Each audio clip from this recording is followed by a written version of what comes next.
Unique. Unique, Yeah, by far. 30 yeah. 30 to Unique is a code 50%. word that only you like it. Yeah, I mean, unique is the kiss of death. Do not put that, if you're selling your home, do not put that in your listing description.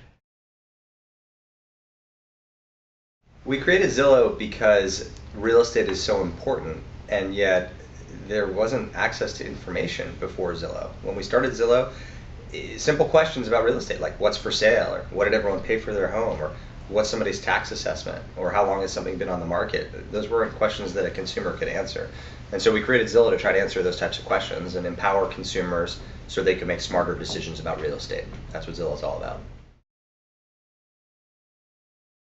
Boy, when we started Zillow, it was 2005 to 2006. First of all, there were no smartphones or tablets, and so everything was on the desktop. And we spent about 6 months when we started the company. Stan's team spent about 6 months developing the Zestimate algorithms. So this was our computer model's opinion of what every home in the country is worth. When we first launched that in, I believe it was February 2006, we had 1 million users by the second day. I still think, even all these years later, I think that's probably the fastest launch of any web product in the last decade or so. So we had about 1 million people check out Zillow by day 2, and then the website went down. And the site stayed down for about 2 days while we scrambled to add capacity. This was before Amazon Web Services. There was no AWS. There was no cloud to be hosted in. So we actually had to buy physical servers that day in order to get back up. We knew we were onto something. We knew we had a pretty good idea, and that this was probably going to attract a large audience. And then after we got the site up, we got to work working on V2. As Spencer alluded to, we literally had a bunch of desktop computers that we would put, and when we got ready to launch, we had to recompute all of history for homes, and that required us to basically bring in a huge amount of laptops and CPUs, towers, which we put on the ping pong tables all around the floors. We had extension cords trailing all over the place. And then we finally had to unplug our dishwasher and our refrigerators because they would blow the fuses. And we had to bring a bunch of fans in order to cool the floor down. We had brought in so many computers. So it was pretty rough and ready back in the day. You know, real estate is something that touches everybody. You know, whether you are an owner or a renter, you live in real estate. So it's something that everyone can relate to.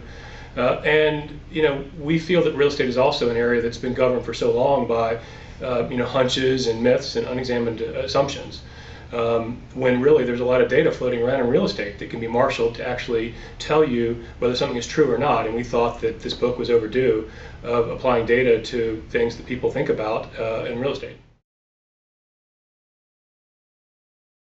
I think the biggest surprise is that literally, every year there's some survey that comes out that talks about the best remodels and home improvements you can make, and kitchen upgrades always top that list. And then you look at kind of what's the source of that analysis. It turns out it's based on some survey of either real estate professionals or contractors, where you ask them what's the best return on investment for a home improvement. And the reality is that we've kind of been in this echo chamber where we think it's the kitchen, and therefore people say it's the kitchen, and it becomes kind of a self-reinforcing fact. The reality is that we actually looked at thousands of homes that were listed, claimed by users on Zillow, and they told us about improvements they'd made to the house, one of 9 different types of improvements, and then we waited for a subsequent sale to occur on that house, and were able to tease out the effect of that home improvement. And what we found was that actually kitchen didn't have the highest return on investment. It was actually a mid-range bathroom upgrade. So actually adding some functionality like an additional flushing toilet rather than kind of upgrading your kitchen was the best return on your investment. It kind of makes sense because you're actually getting some functionality as opposed to just some fashion in your kitchen. We had this hypothesis that homes near amenities would appreciate faster, and Starbucks is the prototypical amenity. And so we analyzed 17 years worth of data looking at every Starbucks in the country, the date it opened, and what home values were doing prior to the opening and after the opening. And it turns out that homes that are near Starbucks, within a quarter mile of a Starbucks, have appreciated at 96%, so basically doubling in value over those 17 years. And every other home in the country not near a Starbucks has appreciated about 65% over that period. So there's a huge premium to living near a Starbucks, and your house will appreciate faster if you live near a Starbucks. Now, what we did in the chapter was we tried to disentangle, is that because Starbucks is really great at picking locations, or is it because once a Starbucks moves in, then other local amenities occur and there's renewal around that community, and sort of is a cause or effect. The answer is it's a little bit of each. But either way, for a buyer or a homeowner, if you live near a Starbucks, you're probably in a pretty good situation. And if you're lucky enough to live somewhere and then a Starbucks opens near you, then you'll be even better off. I think the biggest technological change coming to the real estate industry is better functionality that lets buyers triage huge numbers of listings. Now, this will come in a lot of different shapes. It'll come through better personalization, where websites and mobile apps do a better job of serving up homes that might be appropriate for you. And it'll come from better photography, both drone photography as well as better 3D imagery of creating virtual floor plans so that you can walk through a home without actually having to walk through a home.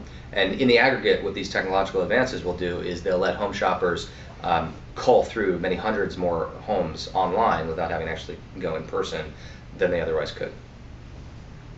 And I guess for my part, I would probably say I would expect huge transformations in how we actually close real estate and kind of get that last mile done. That just involves so many documents that no one reads, and it's a very cumbersome process. I do think that through a variety of different players, we're going to see some real streamlining of that.